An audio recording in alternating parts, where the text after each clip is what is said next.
அன்புள்ள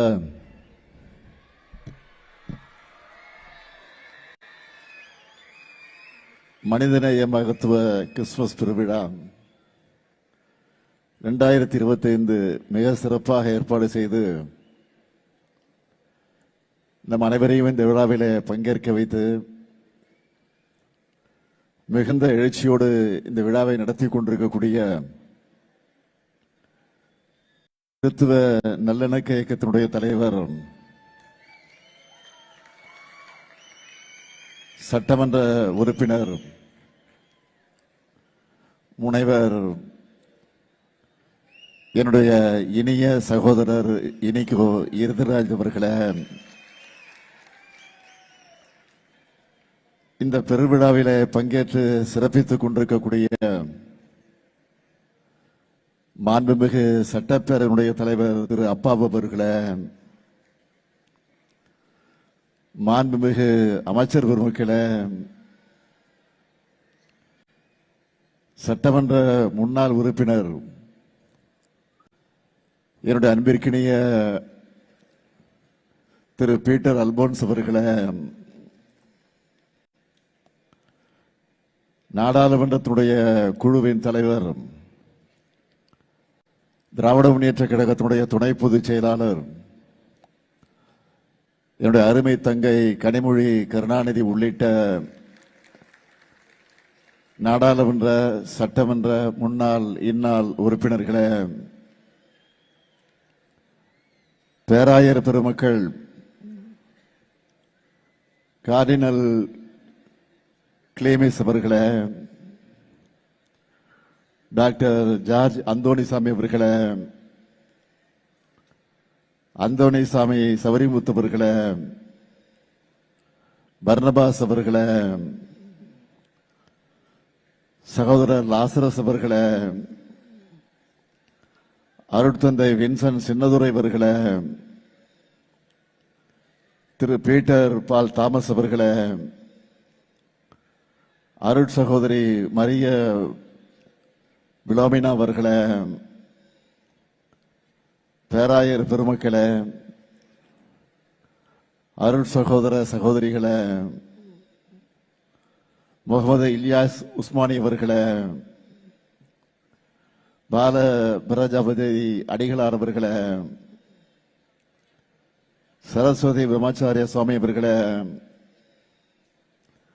நெல்லை முபாரக் உள்ளிட்ட தோழமை இயக்கத்துடைய தோழர்களே,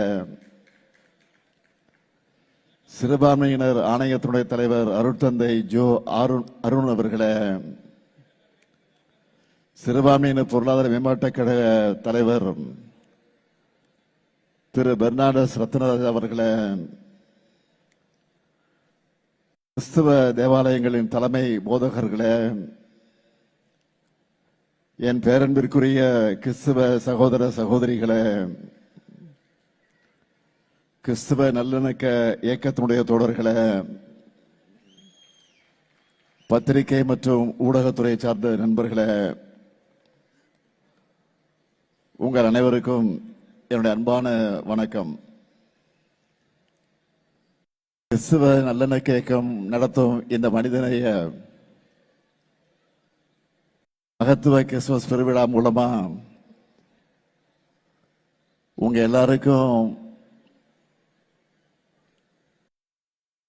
எல்லாருக்கும் மட்டுமல்ல, தமிழ்நாடு முழுக்க இருக்கக்கூடிய கிறிஸ்தவ மக்களுக்கு என்னுடைய கிறிஸ்துமஸ் நல்வாழ்த்துக்களை நான் தெரிவித்துக் கொள்ள விரும்புகிறேன்.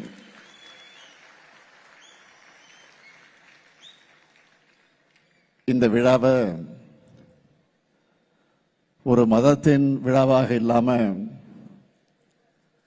மனிதநேய மகத்துவ விழாவாக கொண்டாடுகிற உங்க எண்ணத்துக்கு என்னுடைய பாராட்டுக்கள், வாழ்த்துக்கள்.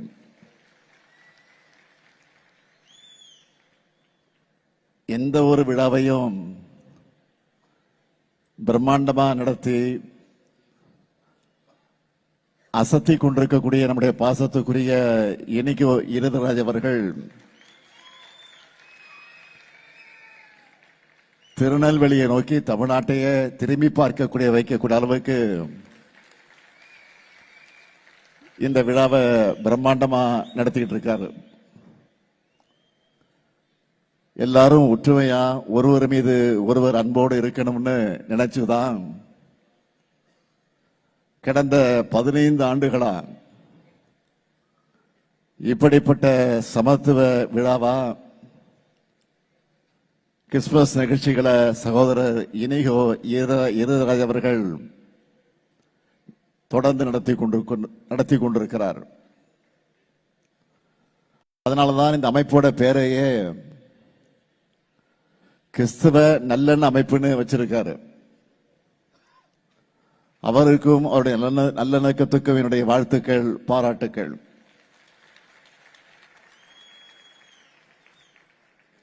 இந்த விழாவில் தென்னிந்திய திருச்சபை திருநெல்வேலி திருவனந்தபுரம் சார்பாக அமைக்கப்பட்டிருக்கக்கூடிய சாரால் தக்கர் கன்வென்ஷன் சென்டர் பிரதான நுழைவாயில திறந்து வைக்கக்கூடிய வாய்ப்பை பெற்றமைக்கு நான் உள்ளபடிய பெருமை அடைகிறேன். ஏன்னா தன்னுடைய வாழ்நாளில் இந்தியாவுக்கு வராமலே தன்னுடைய சகோதரி எழுதின கடிதம் மூலமா இங்கே நிலவின பிற்போக்குத்தனங்களை அறிந்து அதனை போக்க கல்வி எனும் அறிவொளியை வழங்கின மாற்றுத்திறனாளி பெண்தான் சாரால் தக்கர் அவர்கள். தென் தமிழ்நாட்டில் ஏராளமான பெண்கள் படிச்சு கல்வி அறிவு பெறுவதற்கு அடித்தளமாக இருக்கிறது இந்த சாரால் தக்கர் போன்ற கல்லூரிகள் தான். கிறிஸ்துமஸ் விழா என்பது தேவாலயங்கள்ல மட்டுமில்லாம தெருக்கல்ல, வீதிகள்ல, பணியிடங்கள்ல கொண்டாடப்படக்கூடிய விழாவா இருக்கு. கிறிஸ்துமஸ் விழா என்பது நம்பிக்கையை விதைக்கக்கூடிய விழாவா, பரிவு காட்டும் விழாவா, அமைதிக்கு வழிகாட்டும் விழாவா, மகிழ்ச்சியை கொண்டாடும் விழாவா இருக்கு.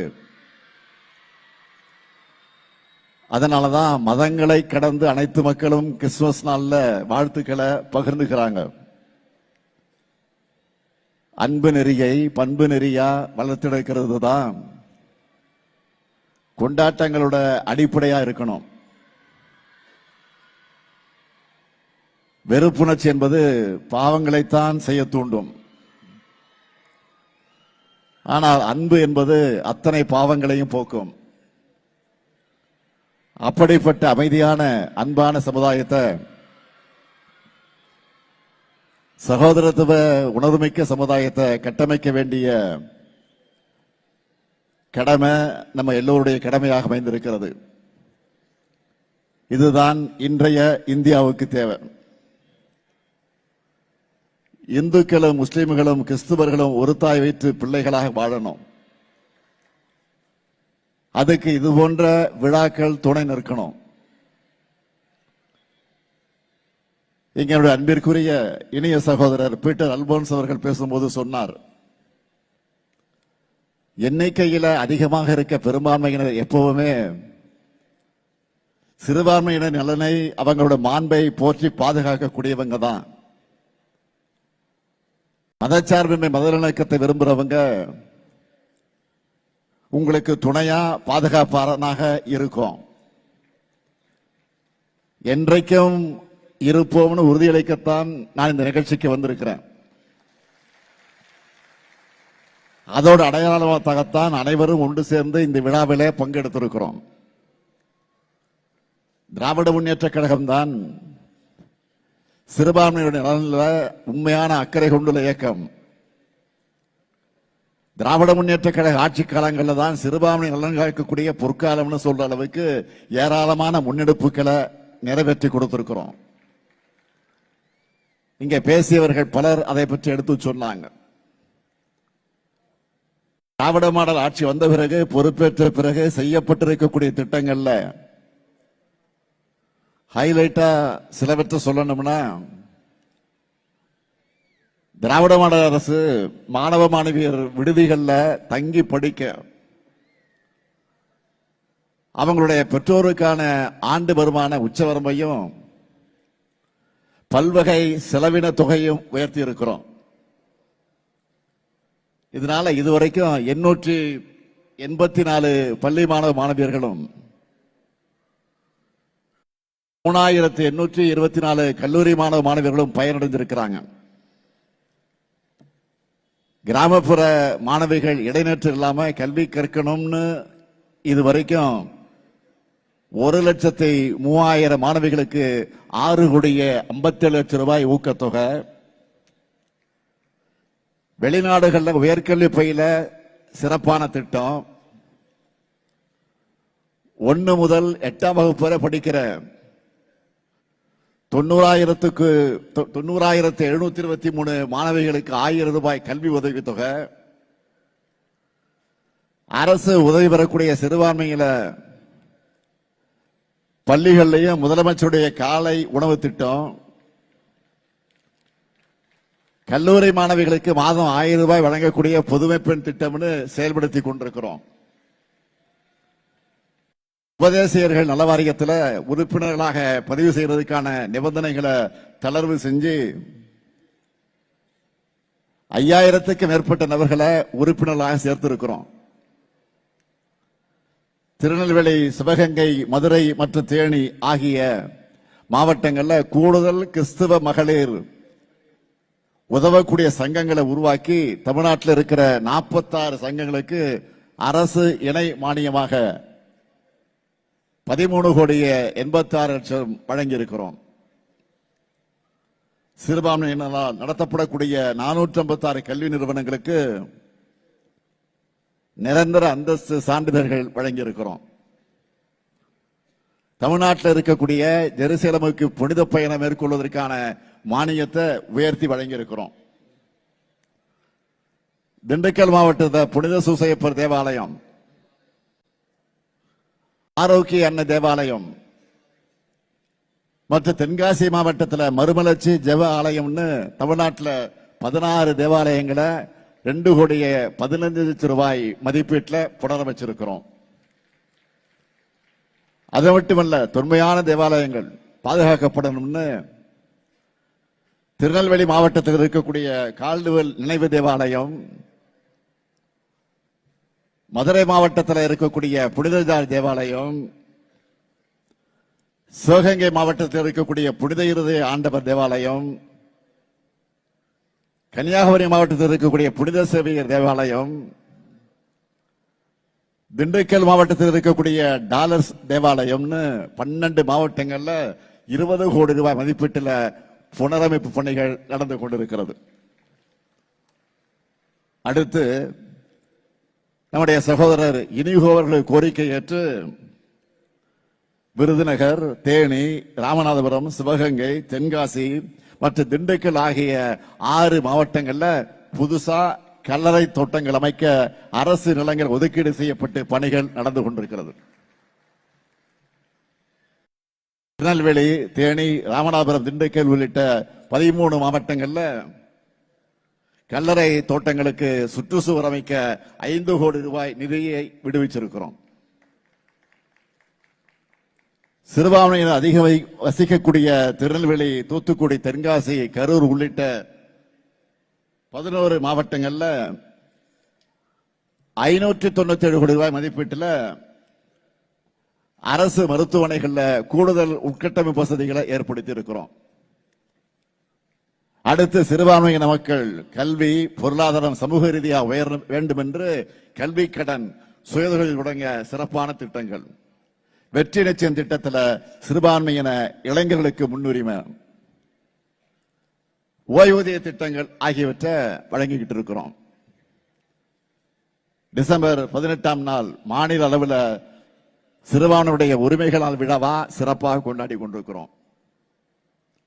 மாநில சிறுபான்மையினர் ஆணையம் மூலமா கல்லூரி மாணவ மாணவிகளுக்கு பேச்சு போட்டிகளை நடத்தி அவங்களுடைய மொழி, ஆளுமை உள்ளிட்ட திறமைகளை வெளிக்கொண்டு வந்திருக்கிறோம்.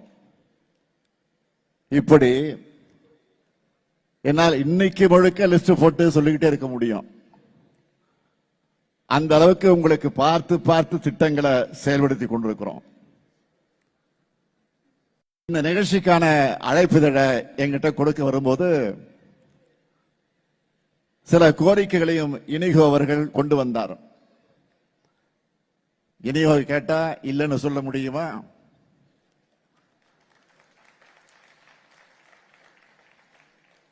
ஆக அந்த கோரிக்கைகள் எல்லாம் பரிசீலித்து அதிகாரிகளை விவாதித்து அந்த அடிப்படையில் முதல் அறிவிப்பாக நான் இங்கு அறிவிக்க விரும்புவது, சிறுபான்மை கல்வி நிறுவனங்களின் ஆசிரியர் தேர்வு கமிட்டியில அந்தந்த நிறுவனங்களின் பிரதிநிதிகள் மட்டுமே இருந்து ஆசிரியர்களை தேர்வு செய்வதற்கான அரசாணையில கையெழுத்து போட்டுட்டு தான் இந்த நிகழ்ச்சிக்கு நான் வந்திருக்கிறேன்.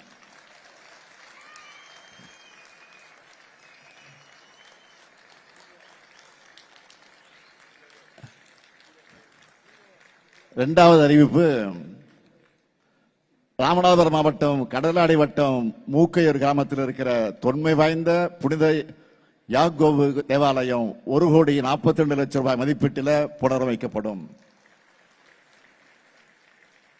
மூணாவது அறிவிப்பு, ஆசிரியர் தகுதி தேர்வு பிரச்சனையில சிறுபான்மை கல்வி நிறுவனங்கள் சந்திக்கிற சிரமங்களை பற்றி எங்கிட்ட நேரடியா கோரிக்கை வச்சதை தொடர்ந்து அதிகாரிகளோட தீவிர ஆலோசனை நடத்தின. அதை தொடர்ந்து அரசு வழக்கு விசாரணையை நீட்டிக்கிறதுக்கு பதிலாக இந்த விவகாரம் தொடர்பா உச்சநீதிமன்றத்தில் மாநில அரசால் தாக்கல் செய்யப்பட்ட வழக்குகளை திரும்ப பெற்றோம். இந்த நடவடிக்கையை தொடர்ந்து டெட் தேர்வு தொடர்பான அரசியலமைப்பு சட்ட கேள்வி குறித்து மாண்புமை உச்சநீதிமன்றம் 7 நீதிபதிகள் கொண்ட அமர்வு ஆராய உத்தரவிட்டிருக்கு.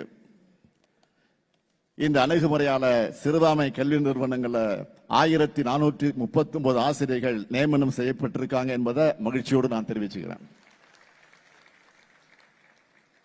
நான்காவது அறிவிப்பு, புதிய விதிமுறைகள் நடைமுறைக்கு வர்றதுக்கு முன்னாடியே நியமிக்கப்பட்ட 470 ஆசிரியர்கள் நியமனங்களுக்கு ஒப்புதல் அளிக்கப்பட்டு கிறிஸ்துமஸுக்குள்ள அதற்கான ஆணைகள் வழங்கப்படும். போதுமா? போதும்ல? திருப்தியா?